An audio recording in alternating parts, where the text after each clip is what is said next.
ದಶರಥ. ಆತನ ಮಗ ಶ್ರೀರಾಮಚಂದ್ರ.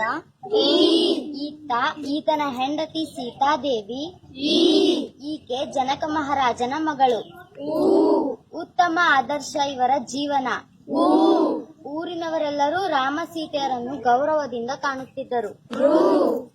ಋಷಿ ಮುನಿಗಳಿಗೆ ಅಯೋಧ್ಯ ತಪೋಭೂಮಿಯಾಗಿತ್ತು. ಎಲ್ಲರೂ ರಾಮ ಸೀತೆಯರನ್ನು ಗೌರವದಿಂದ ಕಾಣುತ್ತಿದ್ದರು. ಏಕಾಏಕಿ ಅವರ ಬದುಕಿನಲ್ಲಿ ಬಿರುಗಾಳಿ ಬೀಸಿತು.